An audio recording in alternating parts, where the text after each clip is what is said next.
And circling back to one of our top stories, France's arrest of Telegram founder Pavel Durov.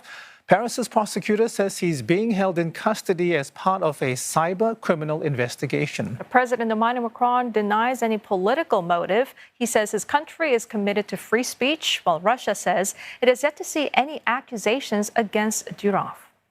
Let's now delve into why this arrest has sparked controversy and why France is not the only country to have expressed concern over Telegram's rising popularity and its huge global presence. Telegram says it has around 800 million monthly active users. Indians make up the bulk of it, with more than 100 million users in the world's most populous nation.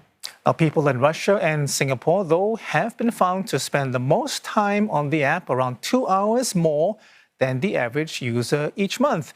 Now, besides messaging, users can post stories and create discussion groups or establish channels, a one-way posting platform. That's right. Now, a huge draw, which is also quickly becoming a concern, is its size. Some channels have millions of subscribers, while chat groups can hold up to 200,000 people at a time. That's nearly 1,000 times more than the maximum capacity of rival platform WhatsApp. There's also no default limit on messaging, forwarding, that is, on Telegram, unless that option is chosen by a group chat owner. WhatsApp, on the other hand, imposed limits in 2020 after the spread of fake news related to the COVID-19 pandemic. Also, a user doesn't need a phone number when registering for a Telegram account. This makes it easy for people to be anonymous, removing a mechanism for accountability and heightening risks. And unlike rival messaging services, end-to-end encryption is not a default on Telegram. It's only available to users who start what's known as a secret chat. That's when messages are unreadable by others. And the new users has to agree to terms such as no spam, scams, violence, or illegal pornographic content. The governments and experts, however, have deemed the extent of content moderation within the app itself to be inadequate. We're joined now by Brian Tan, his partner at Reed Smith. Brian, thanks very much for joining us. Is Durov being a scapegoat here? I mean, honestly, the main charges, no doubt, are very serious, centering on the lack of cooperation and other things like child pornography. But aren't these, allegations, haven't they been leveled at others as well, including X and, Facebook to varying degrees? Yes, you're right. I think the messaging platforms all struggle with this issue of content moderation. And the issue is not simply moderating content to any standard. I think the problem is across different countries, the level of cooperation differs. And so some countries refer or require a higher level of cooperation or more content moderation, whereas others less. And trying to find that level is a balance that a lot of these messaging platforms that operate across multiple countries are then trying to find what would be appropriate. I mean, if you think about it, most of these platforms are not really out there to want to grapple with governments. They do want to encourage usage. They want to encourage their users to operate in a safe environment, but trying to then navigate across the differing standards and requirements, I think that's the tricky part for these platforms, and Telegram is finding that out too. I see. Brian, in its defense, Telegram claims its moderation is within industry standards and it's improving. I mean, can their arguments serve as a strong defense against accusations of facilitating illegal activities, or does it really highlight the fundamental flaw in current features or moderation practices?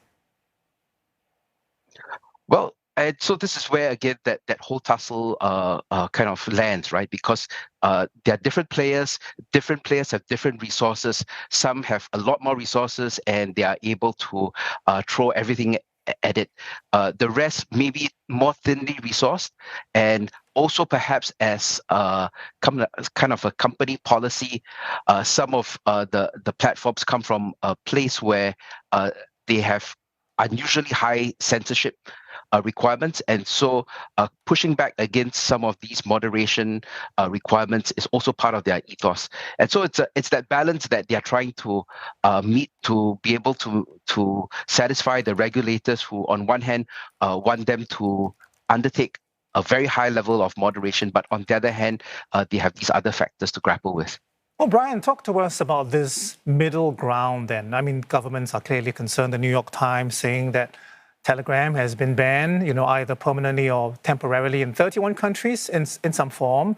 So how can, I suppose, Telegram and regulators and governments sort of address the alarm over disinformation and all the conspiracy theories while helping Telegram retain its usefulness? I mean, it is useful in places like Ukraine.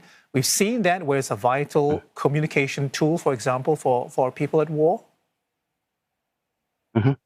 Well, I think the regulators and the platforms really can start from a place where they have similarities. And so I think some areas in which they agree that there should be content moderation would include things like the protection of children, prevention of scams. Those are kind of good starting points. And we find also that in a lot of jurisdictions, the regulators tend to work behind the scenes with the platforms. And so before something really explodes up, there's a lot of behind the scenes exchanges that are going on about moderation, about blocking certain sites, taking down certain groups, where I think it can be clearly identified that the threat is real and imminent and should be removed. So a lot of the sites at the governments would tend towards that. But again, you would have obviously some governments who then think not enough is done and they need to do more. And so you then end up with this situation that we now see with Telegram. Brian, some argue that placing too much responsibility on tech bosses is unrealistic, and it really should be users who should bear responsibility for how they use platforms. But, I mean, to what extent do you think it's realistic and fair to hold tech leaders accountable for illegal activities conducted by users on their platforms? Well, Julie, as you've seen, the terms and conditions for the tech platforms, Telegram and the rest, already clearly state that the platform should not be used for activities that are illegal and illegality is defined in the various jurisdictions. So that's pretty clear. And that's what the platforms have been saying all that while. But I think the countries are also getting frustrated because there is very little the regulators can do, and they feel that the platforms can do a lot more. And so increasingly we see around the world, countries are thinking about licensing schemes, they're thinking about guidelines, they're thinking of about codes, and they're implementing that for these messaging platforms. I think one of the interesting points that you mentioned about how these platforms became popular is the fact that some of these groups can contain hundreds of thousands of users. It's no longer a kind of one-to-one messaging platform like a conversation between a couple of people, but really more like a broadcasting situation where one person can speak to hundreds of thousands at the same time. And so they kind of take that kind of different stance, and obviously the threat then becomes so much greater because disinformation can be passed down that quickly in these kinds of tools, using these kinds of tools on those platforms. Right. Brian, I want to ask you, is there precedence for a detention of this nature before? Is he the first, meaning Pavel Durov? And is this possibly the start of more attention from the EU in particular, meaning should platforms and owners like Elon Musk and Mike Zuckerberg be worried that the EU is going to target them next? Well, I think, but we all know that the EU has got the highest standards. They have a new act called the Digital Services Act, which they've passed across the EU, in which the protection of users it's imposed on digital sites like these. And so that worry has been in place. I can say that all the other service providers have been doing their work, and they will be looking at this actually very carefully.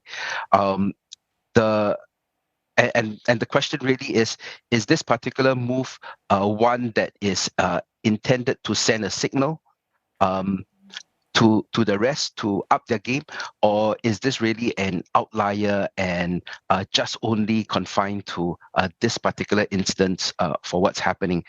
Certainly, I don't think anybody's taking chances, and so there is a lot of activity in the background by the government relations groups of these platforms to continue working with the regulators. All right, Brian. Well, thank you very much for your insight this morning. We've been speaking with Brian Tan, a partner at Reed Smith.